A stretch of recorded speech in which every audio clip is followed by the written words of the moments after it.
দীর্ঘ 18 বছর পর স্বাধীনতা দিবসের কুচকাওয়াজ, স্মৃতিসৌধে ৭১-এর সূর্য সন্তানদের প্রতি জাতির শ্রদ্ধা।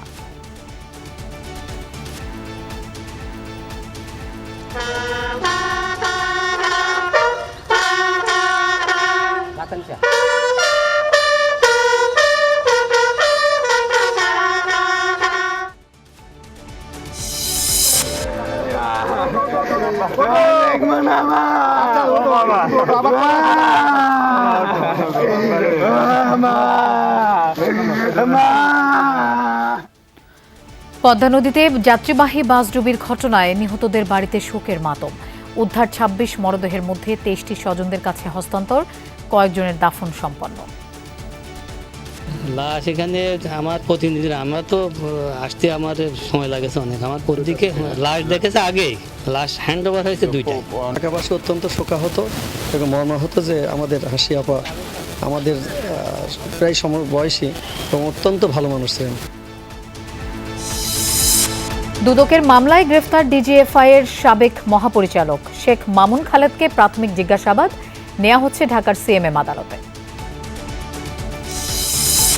ওসমান হাদি হত্যার ৩ আসামি ভারতীয় পুলিশের হেফাজতে, বাংলাদেশের কাছে হস্তান্তরের আবেদন করেছে স্বরাষ্ট্র মন্ত্রণালয়। স্বরাষ্ট্র মন্ত্রণালয়ের ভূমিকা হচ্ছে আমরা আনুষ্ঠানিকভাবে গ্রেফতারি পরোয়ানা সহ আমাদের অনুরোধপত্র পররাষ্ট্র মন্ত্রণালয়ের মাধ্যমে আমরা প্রেরণ করেছি।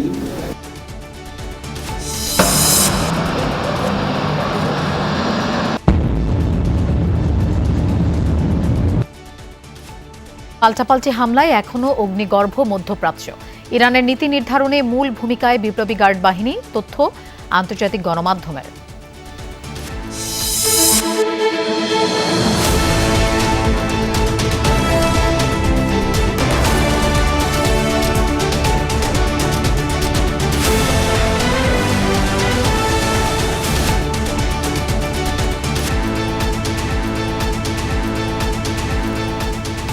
শুভেচ্ছা, আমন্ত্রণ দুপুরে বাংলাদেশের আয়োজনে। আপনাদের সঙ্গে থাকছি আমি মৌসুমী আহমেদ লোপা। এতক্ষণ শিরোনাম দেখছিলেন। দীর্ঘ 18 বছর পর জাতীয় প্যারেড স্কয়ারে অনুষ্ঠিত হল মহান স্বাধীনতা ও জাতীয় দিবসের কুচকাওয়াজ। যোগ দেন রাষ্ট্রপতি মোহাম্মদ শাহাবুদ্দিন ও প্রধানমন্ত্রী তারেক রহমান। উপস্থিত ছিলেন হাজারো দর্শনার্থী। প্যারেডে অশ্বারোহী হয়ে নেতৃত্ব দেন প্যারেড অধিনায়ক ৯ পদাতিক ডিভিশনের GOC major general S M Asadul Haque. রাষ্ট্রপতির অনুমতি নিয়ে শুরু করেন কার্যক্রম। সশস্ত্র সালাম সহ অনুমতির পর রাষ্ট্রপতিকে নিয়ে কুচকাওয়াজ পরিদর্শন করেন অধিনায়ক। শুরুতেই বীর মুক্তিযোদ্ধারা 2টি খোলা ট্রাকে চড়ে অংশ নেন। একে একে রাষ্ট্রপতিকে সালাম দিয়ে মঞ্চ অতিক্রম করে কন্টিনজেন্টগুলো। সেনা, নৌ ও বিমান বাহিনী ছাড়াও coast guard, police, BGB, jail police, নারী কন্টিনজেন্ট সহ বিএনসিসির সদস্যরা অংশ নেন। 3 বাহিনী প্রধান, মঞ্চ পরিষদের সদস্য সহ সরকারের ঊর্ধ্বতন কর্মকর্তারা ছাড়াও উপস্থিত ছিলেন বিভিন্ন দেশের রাষ্ট্রদূত এবং দেশি বিদেশি অতিথিরা। প্রশিক্ষিত ডগ স্কোয়াড ও অশ্বারোহী দলও অংশ নেয় প্রদর্শনীতে। তাছাড়া বাংলাদেশের পতাকা, 3 বাহিনীর পতাকা সহ বিভিন্ন বাহিনীর পতাকা বহন করে প্যারাট্রুপাররা অবতরণ করেন। কুচকাওয়াজে যুক্ত হয় যান্ত্রিক বহরও। সশস্ত্র বাহিনীর বিভিন্ন ভারী যুদ্ধাস্ত্র ও উন্নত প্রযুক্তির নানা সরঞ্জামও ছিল বহরে। বিশেষভাবে সেনাবাহিনীর বিভিন্ন বিভাগের সমরাস্ত্র ও প্রতিরোধ ব্যবস্থা প্রদর্শিত হয়। একসময় শান্ত আকাশ হয়ে ওঠে এক বিশাল শৈল্পিক রণক্ষেত্র। বাংলার আকাশকে মুক্ত রাখার এক মূর্ত প্রতীক হয়ে আসে হেলিকপ্টার। বিমান বাহিনীর চোখ ধাঁধানো অ্যারোবেটিক শো ছিল অন্যতম আকর্ষণ। সুপারসনিক যুদ্ধ বিমান MiG-29 এর গর্জন জানান দেয় শক্তিমত্তা। সালাম দেওয়ার মধ্যে দিয়ে শেষ হয় আনুষ্ঠানিকতা। স্বাধীনতা দিবসে শ্রদ্ধা আর ভালোবাসায় জাতির শ্রেষ্ঠ সন্তানদের স্মরণ করছে পুরো দেশ। ভোরের আলো ফোটার সাথে সাথে জাতীয় স্মৃতিসৌধের শহীদ স্মৃতিস্তম্ভে পুষ্পস্তবক অর্পণের মধ্য দিয়ে শহীদের প্রতি শ্রদ্ধা জানান রাষ্ট্রপতি মোহাম্মদ শাহাবুদ্দিন ও প্রধানমন্ত্রী তারেক রহমান। শহীদের আত্মত্যাগ স্মরণ করে খানিকটা নীরবে দাঁড়িয়ে থাকেন তারা। প্রধান বিচারপতি ও মন্ত্রিপরিষদের সদস্যদের পর শহীদের স্মরণে স্মৃতিসৌধে পুষ্পস্তবক অর্পণ করেন বিরোধী দলীয় নেতারা। স্বাধীনতার ৫৫ বছর পেরিয়ে ৫৬ বছরে বাংলাদেশ, যাদের আত্মত্যাগের বিনিময়ে আজকের এই স্বাধীন বাংলাদেশ, সেই বীর সন্তানদের শ্রদ্ধা জানানোর দিন আজ। স্বাধীনতা দিবসের শুরুতে মহান মুক্তিযুদ্ধে আত্মোৎসর্গকারী সূর্য সন্তানদের শ্রদ্ধা জানাতে ভোর 5:50 জাতীয় স্মৃতিসৌধে আসেন প্রধানমন্ত্রী তারেক রহমান। কিছুক্ষণ পরেই উপস্থিত হন রাষ্ট্রপতি মোহাম্মদ শাহাবুদ্দিন।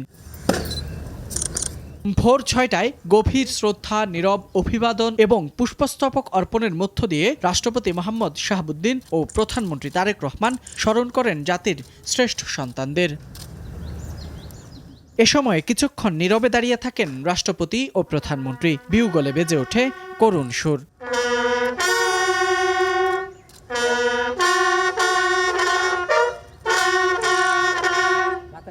এরপরই মন্ত্রিপরিষদ সদস্যদের নিয়ে শ্রদ্ধা জানান প্রধানমন্ত্রী। শহীদদের রুহের মাগফিরাত কামনায় দোয়া মোনাজাত করেন তিনি। পরে মুক্তিযোদ্ধা পরিবার ও বিদেশি কূটনীতিকদের সাথে কুশল বিনিময় করেন তারেক রহমান। এরপর পরিদর্শন বইয়ে সই করেন রাষ্ট্রপতি ও প্রধানমন্ত্রী। জাতির সূর্য সন্তানদের প্রতি আরও শ্রদ্ধা জানান সংসদের স্পিকার, ডেপুটি স্পিকার। রাষ্ট্রীয় আচারের অংশ হিসেবে শ্রদ্ধা নিবেদন করেন বিরোধী দলীয় নেতা ডাক্তার শফিকুর রহমানের নেতৃত্বে জামায়াত ইসলামী ও এনসিপির নেতারা। এ সময় তারা শহীদদের আত্মার মাগফিরাত কামনায় দোয়া মোনাজাত করেন। আনুষ্ঠানিকতা শেষে সাংবাদিকদের সাথে কথা বলেন স্থানীয় সরকার মন্ত্রী ও বিএনপির মহাসচিব মির্জা ফখরুল ইসলাম আলমগীর। বলেন, ফ্যাসিস্ট মুক্ত পরিবেশে স্বাধীনতা দিবস পালনের মধ্য দিয়ে নতুন বাংলাদেশ গড়ে তুলতে শপথ নিয়েছে সরকার। আজকে একটা ভিন্ন পরিবেশে আমরা এই স্বাধীনতা দিবস উদযাপন করতে পারি। আমরা সম্পূর্ণ মুক্ত, ফ্যাসিস্ট মুক্ত একটা পরিবেশে এই দিকটা আমরা উদযাপন করতে যাচ্ছি। এ সময় ঐক্যবদ্ধভাবে অহিংস, দুর্নীতিমুক্ত, বৈষম্যহীন মানবিক বাংলাদেশ গড়ে তুলতে সবাইকে নিয়ে কাজ করার প্রত্যয় ব্যক্ত করেন বিরোধী দলের নেতারা। বৈষম্যহীন মানবিক বাংলাদেশ আমরা সবাই মিলে যেন গঠন করতে পারি। আপনাদের মাধ্যমে পুরা দেশবাসীকে আমরা স্বাধীনতা এবং জাতীয় দিবসের শুভেচ্ছা আবার জানাচ্ছি। আমাদের স্বাধীনতার অনেক আকাঙ্ক্ষা পূরণ হয়নি বলে আমাদের নতুন প্রজন্মকে আবারও রক্ত দিতে হয়েছে, জীবন দিতে হয়েছে। আমরা চাই যে সামনে যাতে আর না হয়। জাতীয় স্মৃতিসৌধ সবার জন্য উন্মুক্ত হওয়ার পর দলে দলে ফুল নিয়ে শ্রদ্ধা জানান সাধারণ মানুষ। বাঙালির হাজার বছরের ইতিহাসের সবচেয়ে বড় অর্জন মহান স্বাধীনতা, যার মধ্য দিয়ে বাংলাদেশ পেয়েছে একটি মানচিত্র, পেয়েছে একটি লাল সবুজের পতাকা। তবে স্বাধীনতার অর্ধশত বছর পেরিয়ে গেলেও মহান মুক্তিযুদ্ধের শহীদদের আকাঙ্ক্ষার বাংলাদেশ কতটা বাস্তবায়িত হয়েছে সেই প্রশ্ন আজও থেকেই যায়। ফয়সাল মাহমুদ, যমুনা নিউজ, সাফার, ঢাকা। রাষ্ট্রপতি ও প্রধানমন্ত্রীর পুষ্পস্তবক অর্পণ শেষে সাধারণ মানুষের জন্য উন্মুক্ত করে দেয়া হয় জাতীয় স্মৃতিসৌধ। স্বাধীনতা দিবসে রাজনৈতিক, সামাজিক, সাংস্কৃতিক সংগঠন ও ব্যক্তিগত উদ্যোগে মানুষের ঢল নামে স্মৃতিসৌধে। 56 বছরে পা রাখা বাংলাদেশে ফিরুক সাম্য, মানবিক মর্যাদায় আর বহুদলীয় গণতন্ত্রে, এমন প্রত্যাশা সাধারণ মানুষের। আরফিন শাকিলের প্রতিবেদন।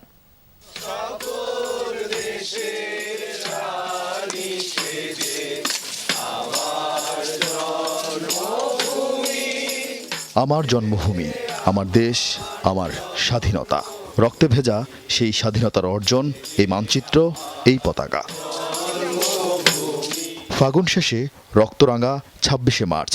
সেদিন থেকে স্বাধীনতা শব্দটা নিজের করে নেয়ার দৃপ্ত বাসনায় অস্ত্র হাতে ঝাঁপিয়ে পড়েছিল মুক্তিকামী জনতা, যাদের প্রাণের বিনিময়ে বাংলাদেশ, সেই বীরদের স্মরণ করার, স্মরণে রাখার দিনে শ্রদ্ধায় অবনত গোটা জাতি।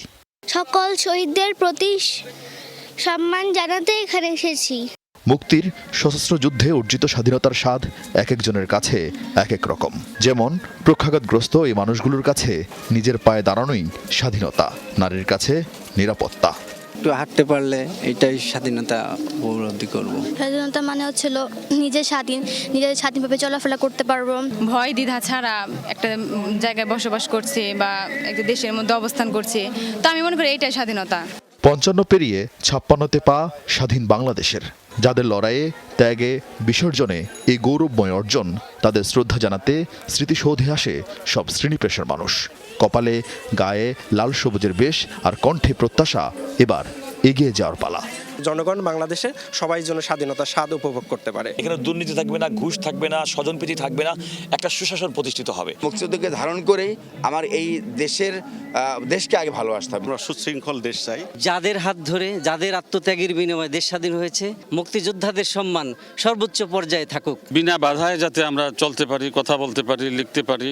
আমরা স্বাধীনতার পরে আমরা ভেবেছিলাম যে আমরা পতাকা পেয়েছি, ভূমি পেয়েছি, আমাদের কাজ শেষ, কিন্তু স্বাধীনতার যুদ্ধ কখনো শেষ হয় না। স্মৃতির এই সৌধে বীর শহীদদের শ্রদ্ধা জানাতে ছুটে আসে গাজীপুরের এক ঝাঁক স্কুল শিক্ষার্থী। লিখে আনে বীর মুক্তিযোদ্ধাদের জন্য প্রজন্মের আবেগ আর শ্রদ্ধার মিশেলে লেখা 100 চিঠি। তোমাদের এই ত্যাগ আমাদের মাথা উঁচু করে বাঁচাতে শিখিয়েছে। মুক্তিযুদ্ধের সম্মান জানিয়ে লেখা আর কি। স্বাধীনতা দিবসের এই দিনে শিক্ষকের সঙ্গে শিক্ষার্থী, বাবা মায়ের হাত ধরে সন্তানেরা ছুটে আসে স্মৃতিসৌধে। যোদ্ধার মুখে যুদ্ধের গল্প কিংবা বই পড়া সেই ইতিহাসের সঙ্গে নিজেরা একাত্ম হয়ে যায় এই প্রাঙ্গণে। মহান মুক্তিযুদ্ধের সশস্ত্র সংগ্রামে যোগ দিয়েছিলেন পূর্ব বাংলার সর্বস্তরের মানুষ। তাদের সাহস আর আত্মত্যাগে অর্জিত হয়েছিল স্বাধীন বাংলাদেশ। সেই বাংলাদেশের স্বাধীনতা, সার্বভৌমত্ব কেন বারবার হুমকিতে পড়ে? কেন এদেশের সব শ্রেণী পেশা মানুষের পূর্ণ আকাঙ্ক্ষার বাস্তবায়ন ঘটেনি? স্বাধীনতার 56 বছরে এসেও এমন প্রশ্ন ঘুরপাক খাচ্ছে সাধারণের মনে। মানুষের প্রত্যাশা, রাজনৈতিক অঙ্গীকারের ভিত্তিতে আগামীর বাংলাদেশ হবে গণতান্ত্রিক, অর্জিত হবে নাগরিকের সামাজিক ও অর্থনৈতিক মুক্তির। আরিফিন শাকিল, যমুনা নিউজ, সাভার, ঢাকা। যে মায়া আর ভালোবাসা দূর থেকে বোঝা যায়, অনেক সময় মায়ের কাছে থেকে সেই অনুভূতির টের পাওয়া যায় না। দূর থেকে দেশকে অনুভব করা যায় আরও নিবিড় করে, আরও গভীরভাবে। প্রায় 1.5 কোটি প্রবাসী সন্তানের গর্বিত ঠিকানা বাংলা মা, আমাদের বাংলাদেশ। নানা টানাপোড়েন আর মুক্তি সংগ্রামের পথ পাড়ি দিয়ে স্বাধীনতার 55 বছরে বিশ্বের বিভিন্ন প্রান্তে থাকা বাংলাদেশের জন্য বাংলাদেশ নামটি ভীষণ উজ্জ্বল আর মর্যাদার। আরও জানাচ্ছেন তানজিম শাফিন।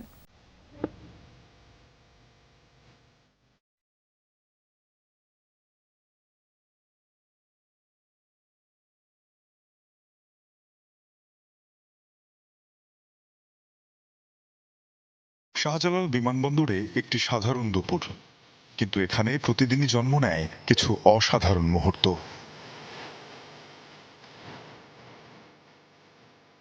বিশ্বের বুকে প্রতিটি নাগরিক যেন একখণ্ড বাংলাদেশ, যাদের পূর্ণতা আসে দেশের মাটিতেই। তবু 1.5 কোটি নাগরিক লড়ে যান বিদেশে। এটা আমার মাতৃভূমি, এটা অবশ্যই এটা অনেক মিস করা হইব, এটা অনেক মিস করি সবসময়। বাংলাদেশের খাবার পাইলে মনে করে মায়ের হাতের রান্না যদি খাইতে পারতাম আর একটু ভালো লাগতো। মাতৃভূমি কি ছাড়া যায়? অবশ্যই না। হয়তো টাকার জন্য থাকি, কিন্তু আমার মনটা বাংলাদেশে রয়ে যায়। প্রবাসীরা জানান তাদের আত্মবিশ্বাস আসে শেকড় থেকেই, মাতৃভূমির পিছুটান থেকেই মেলে এগিয়ে যাওয়ার শক্তি। যখন কোনো একটা বাংলাদেশের রেস্টুরেন্ট পাই, দেখা যায় যে আমরা বন্ধু বান্ধব সবাই মিলে ওই রেস্টুরেন্টে যাওয়ার ট্রাই করি। যতটুকু সংস্কৃতি বা যতটুকু বাংলাদেশের সাথে থাকা যায় সে চেষ্টাটা করি।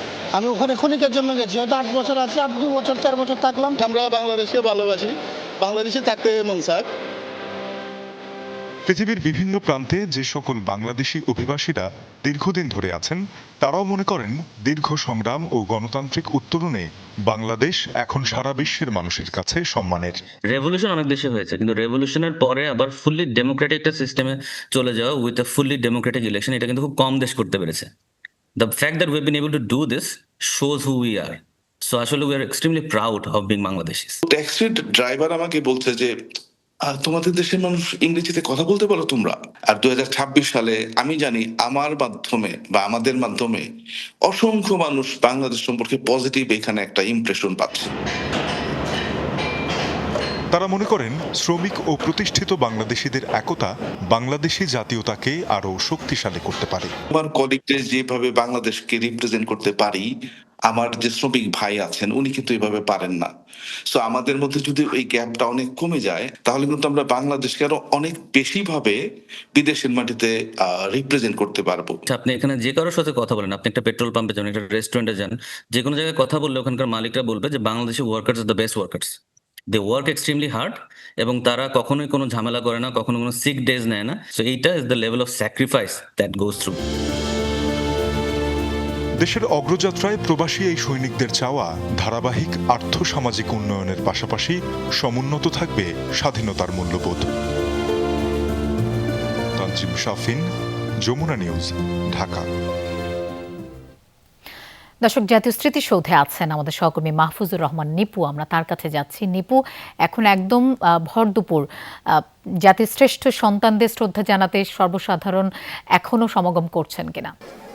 লোপা, আসলে এক তো ভর দুপুর, দ্বিতীয় হচ্ছে যে মানে রোদের যে তাপ সেটি কিন্তু আসলে প্রখর। আমরা এই মুহূর্তে কিন্তু দেখছি যে জাতীয় স্মৃতিসৌধে মানুষের কিন্তু ভিড় রয়েছে এবং তারা বিভিন্নভাবে যেভাবে পারছেন দূর দূরান্ত থেকে এসে পরিবার পরিজন নিয়ে তারা শ্রদ্ধা নিবেদন করছেন। সকালের দিকটায় যেমন বিভিন্ন রাজনৈতিক দল, সামাজিক সংগঠনগুলো, বিভিন্ন স্কুল কলেজের শিক্ষার্থীরা তারা শ্রদ্ধা নিবেদন করেছেন। এখন আমরা দেখতে পাচ্ছি যে বিভিন্ন পরিবার পরিজন নিয়ে তারা এসে তারা শ্রদ্ধা নিবেদন করছেন। এমন চিত্র কিন্তু আমাদের এখনকার এই স্মৃতিসৌধে আমরা যেটা দেখছি। একটি বিষয় জানিয়ে রাখি, কিছুক্ষণ আগে কিন্তু এখানে একটি ঘটনা ঘটেছে। সেটি হচ্ছে যে শেখ হাসিনার পক্ষ থেকে বেশ কয়েকজন এখানে শ্রদ্ধা নিবেদনের জন্য এসেছিলেন এবং তখনই কিন্তু তাদের কিন্তু পুলিশে জিজ্ঞাসাবাদের জন্য তাদেরকে নিয়ে গিয়েছে। তারা, যদিও পুলিশ বলছেন তারা কোনো নাশকতা করতে এসছেন কিনা সেই বিষয়টি কিন্তু তারা খতিয়ে দেখছেন। তো সব কিছু মিলিয়ে এখন যতই বেলা বাড়ছে, এখনকার পরিস্থিতি হচ্ছে দর্শনার্থী বেশ কম। শ্রদ্ধা নিবেদনের জন্য যারা রয়েছেন তারাও কিন্তু বেশ বাড়ি ফিরতে শুরু করেছেন। তো এখন শ্রদ্ধা নিবেদনের জন্য যারা আসছেন শ্রদ্ধা নিবেদন করে ফিরছেন। নিপু, আপনাকে ধন্যবাদ আমাদের সাথে যোগ দেওয়ার জন্য। সাবেক রাষ্ট্রপতি জিয়াউর রহমান, সাবেক প্রধানমন্ত্রী বেগম খালেদা জিয়ার সমাধিতে শ্রদ্ধা জানিয়েছেন প্রধানমন্ত্রী ও বিএনপি চেয়ারম্যান তারেক রহমান। শ্রদ্ধা জানান শীর্ষ নেতারা সহ বিএনপির সর্বস্তরের কর্মী সমর্থকরা। প্রধানমন্ত্রীর নেতৃত্বে গণতান্ত্রিক এবং সুখী সমৃদ্ধ বাংলাদেশ গড়ে তোলার প্রত্যাশা ব্যক্ত করেন মহাসচিব মির্জা ফখরুল ইসলাম আলমগীর। সাইফুদ্দিন রবিনের প্রতিবেদন। স্বাধীন দেশের এই লাল টুকটুকে সূর্যটার জন্যই কত শত প্রাণের আত্মত্যাগ। এ সবুজ মাটির বুকে ঘুমিয়ে আছে লাখো শহীদের মতো একজন জিয়াউর রহমানও। যে জিয়া রণাঙ্গনের বীর, বেতারে যার কণ্ঠে আন্দোলিত হয়ে জীবন তুচ্ছ করে যুদ্ধে নেমেছিল এ মাটির সাহসী সন্তানেরা। স্বাধীনতা দিবসের এই সুপ্রভাতে স্মৃতিসৌধে শ্রদ্ধা জানানো শেষে প্রধানমন্ত্রী তারেক রহমান তাই ছুটে আসেন জিয়া উদ্যানের সমাধি কমপ্লেক্সে। শ্রদ্ধা জানান প্রয়াত রাষ্ট্রপতি জিয়াউর রহমান ও সাবেক প্রধানমন্ত্রী বেগম খালেদা জিয়ার প্রতি।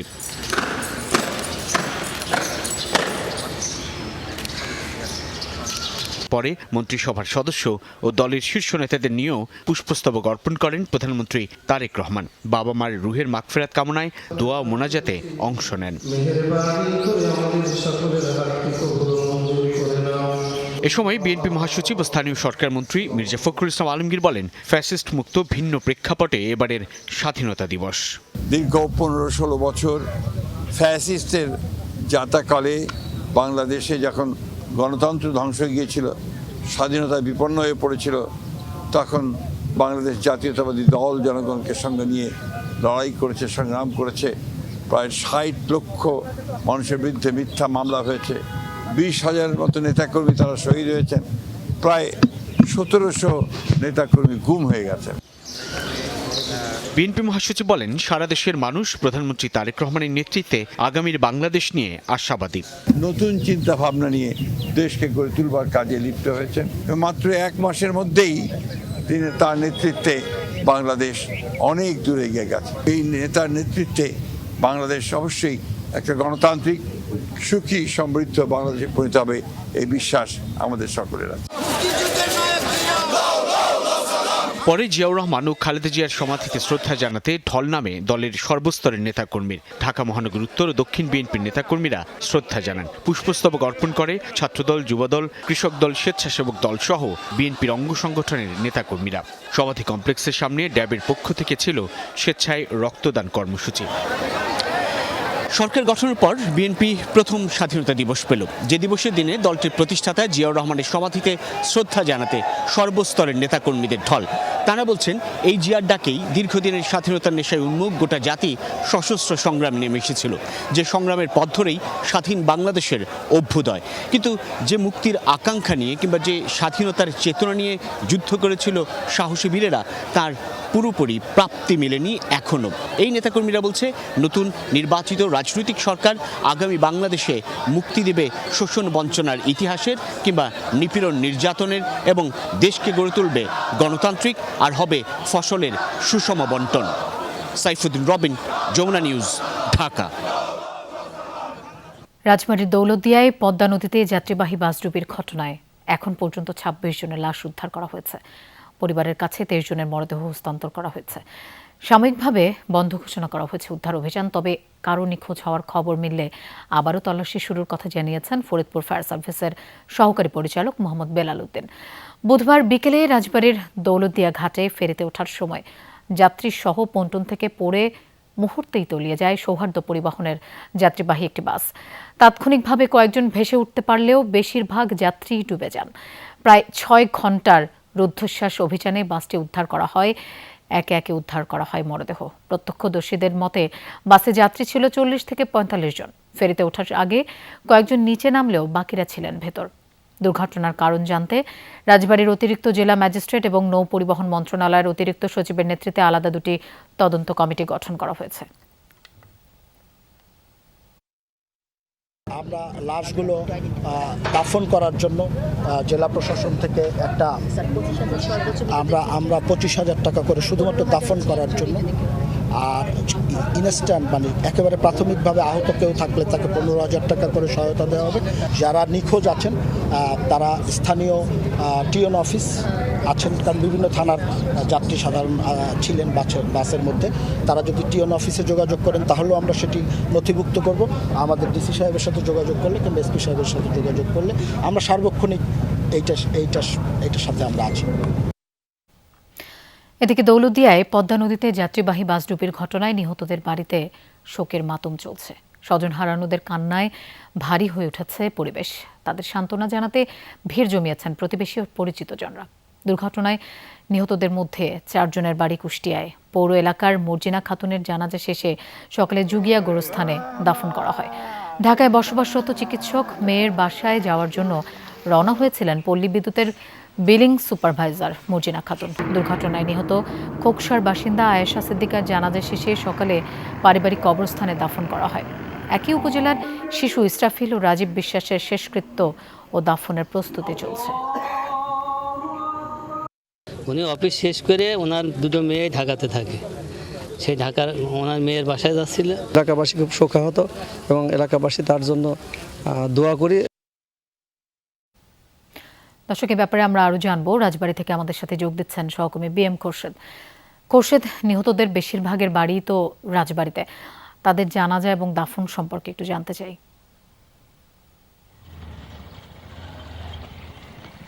লোপা, পুরো রাজবাড়িতে আসলে আজকে যেন একটা শোকের দিন, কারণ এখন পর্যন্ত যে ২৬ জনের মরদেহ উদ্ধার করা হয়েছে তার মধ্যে ১৮ জনের বাড়ি কিন্তু রাজবাড়িতে। এবং আমরা সকাল থেকে আসলে যে নিহত যে সকল পরিবারগুলো রয়েছে আসলে সেই পরিবারে ঘুরে ঘুরে দেখেছি যে আসলে একটা শোকাবহ পরিস্থিতি, শোকে স্তব্ধ আসলে পরিবার।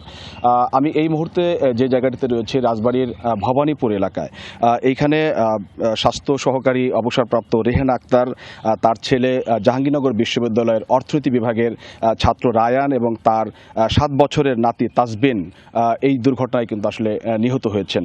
এবং এই তাদের যে বিষয়টি রয়েছে যে তাদের আজকে বেলা 11টার পর সামাজিক কবরস্থানে দাফন করা হয়েছে জানাজা শেষে। এবং এই রাজবাড়িতে আরও বেশ কয়েকটি পরিবার রয়েছে, একই পরিবারের একাধিক সদস্য কিন্তু আসলে এখানে মারা গেছেন।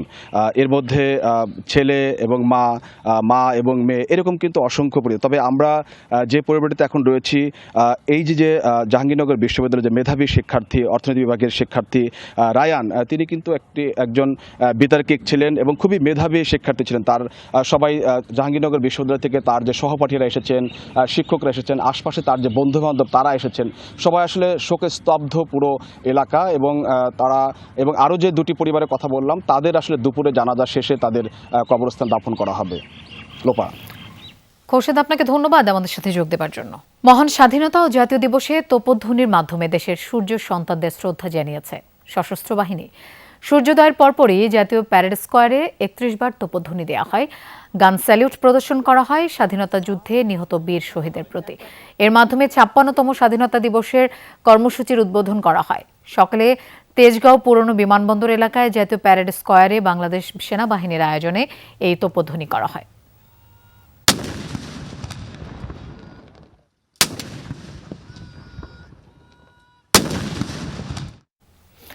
রাজারবাগ পুলিশ লাইন্স স্মৃতিসৌধে মহান স্বাধীনতা দিবস উপলক্ষে পুষ্পস্তবক অর্পণ করেছেন স্বরাষ্ট্রমন্ত্রী সালাউদ্দিন আহমেদ।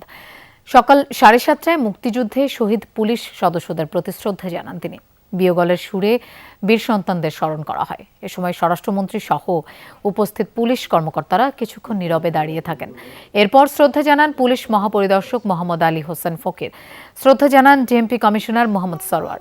পরে ধারাবাহিকভাবে পুলিশের বিভিন্ন সংগঠন ও সংস্থার পক্ষ থেকে বীর শহীদের প্রতি শ্রদ্ধা জানানো হয়। এরপর গণমাধ্যমের সাথে কথা বলেন স্বরাষ্ট্রমন্ত্রী, জানান ভারতীয় পুলিশ ফোর্স ওসমান হাদি হত্যার 3 আসামিকে গ্রেফতার করেছে। আরও জানান আসামিদের বাংলাদেশের কাছে হস্তান্তর করতে ভারতীয় সরকারের কাছে আবেদন করেছে স্বরাষ্ট্র মন্ত্রণালয়।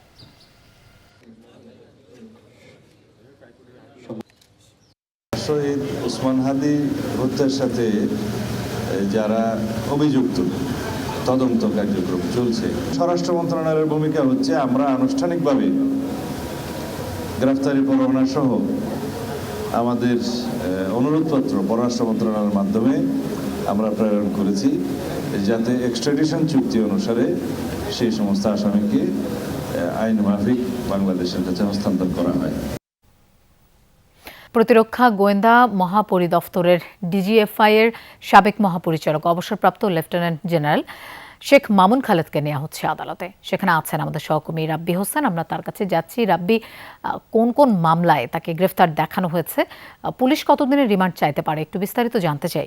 লোপা, বৈষম্য বিরোধী ছাত্র আন্দোলনের মিরপুরে দেলোয়ার হোসেন হত্যা মামলায় মূলত আজকে 7 দিনের রিমান্ড চেয়ে আদালতে আনা হয়েছে ডিজিএফ এর সাবেক মহাপরিচালক শেখ মামুন খালিদকে। যদিও তিনি এখন আদালতের হাজতখানাতে রয়েছে, 3টার সময় আদালত বসলে তাকে এজলাসে নেওয়া হবে। মূলত তার বিরুদ্ধে যে অভিযোগটি আনা হয়েছে যে বৈষম্য বিরোধী ছাত্র আন্দোলন চলাকালীন সময় মিরপুর এলাকায় তার নেতৃত্বে একদল সন্ত্রাসী বাহিনী মাঠে নেমে অস্ত্র হাতে সেখানে ছাত্র জনতার উপর হামলা করা হয়, এই অভিযোগটি মূলত এই মামলার এজাহারে নিয়ে আসা হয়েছে। এছাড়া তার বিরুদ্ধে 5 আগস্টের পরে দুর্নীতি দমন কমিশন তদন্ত শুরু করে সেখানে জলশিরি আবাসন প্রকল্পের দুর্নীতির মামলা, পাশাপাশি 1/11 সময় নানা বিতর্কিত কর্মকাণ্ড, সেই বিষয়টি নিয়ে অভিযোগ তার বিরুদ্ধে রয়েছে। জ্ঞাত আয় বহির্ভূত সম্পদ অর্জনের অভিযোগও তার বিরুদ্ধে রয়েছে। যদিও এখন এজলাস এখনো বসেননি, শুরু হলে আমরা আরো বিস্তারিত জানতে পারবো যে তার বিরুদ্ধে আর কোন কোন অভিযোগ আনা হয়। রাব্বি, আপনাকে ধন্যবাদ আমাদের সাথে যোগ দেওয়ার জন্য। আজও রাজধানীর ফিলিং স্টেশনগুলোতে জ্বালানি তেলের সংকট অব্যাহত আছে, তবে তেলের জন্য লাইন আগের তুলনায় কম। আমরা এই বিষয়ে আরও জানবো। আমাদের সাথে যোগ দিচ্ছেন সহকর্মী হুমায়ুন রশিদ, তিনি আছেন বিজয় সরণিতে। হুমায়ুন, আজকে সরবরাহ পরিস্থিতি কেমন দেখছেন? গ্রাহক এবং পাম্প কর্তৃপক্ষ কি বলছেন? লোপা, আমি কিছুক্ষণ আগে বিজয় সরণি ছিলাম, এখন আমি আছি মহাখালীর একটি পেট্রোল পাম্পে, ফিলিং স্টেশনে। এখানে সকাল থেকেই জ্বালানি তেল যে সরবরাহ, সেই সরবরাহ বন্ধ ছিল, কিন্তু বাইকার এবং প্রাইভেট কার চালক যারা, তাদের চাপে পড়ে 2টার পর থেকে এখানে সীমিত পরিসরে আসলে যে জ্বালানি তেল সেটি সরবরাহ করা হচ্ছে। একজন বাইকার সর্বোচ্চ 300 টাকা পর্যন্ত তেল নিতে পারছেন, যেটি 2 থেকে 2.5 লিটারের মতো তারা নিতে পারছেন। এখানকার বাইকার এবং যারা কিনা পেট্রোল পাম্প মালিক বাইকার, তারা বলছেন যে আজকে ঢাকা শহরে জ্বালানি তেলের যে সরবরাহ সংকট সেটি আরও তীব্র হয়েছে। সকাল থেকে বেশিরভাগ ফিলিং স্টেশনগুলো বন্ধ ছিল এবং তারা আসলে বারবার এক একটা ফিলিং স্টেশনে গিয়ে তেল না নিয়ে তারা ফিরে আসতে হচ্ছিল। এবং সেই ক্ষেত্রে 2-1টি ফিলিং স্টেশনেই আজকে জ্বালানি তেল সরবরাহ করা হচ্ছে। আপনি জানেন যে আজকে যেহেতু স্বাধীনতা দিবস এবং আজকে যেহেতু একটি সরকারি ছুটির দিন, তাই ডিপোগুলো থেকে যে তেল সরবরাহ, সেই সরবরাহ বন্ধ রয়েছে। তবে আগামীকাল শুক্রবার হলেও তারা তেল সরবরাহ করবে বাংলাদেশের বর্তমান পরিস্থিতি বিবেচনা করে। লোপা। হুমায়ুন, আপনাকে ধন্যবাদ আমাদের সাথে যোগ দেওয়ার জন্য। ভয়াবহ আগুনে পুড়েছে চট্টগ্রাম থেকে ঢাকাগামী আন্তনগর ট্রেন চট্টলা এক্সপ্রেসের পাওয়ার কার ও কোচ। চলন্ত অবস্থায় হঠাৎ আগুন দেখে আতঙ্কিত হয়ে পড়েন যাত্রীরা। 1 ঘন্টার চেষ্টায় আগুন নিয়ন্ত্রণে আনে সেনাবাহিনী ও ফায়ার সার্ভিস। ঘটনা তদন্তে 4 সদস্যের কমিটি গঠন করেছে পূর্বাঞ্চল রেলওয়ে।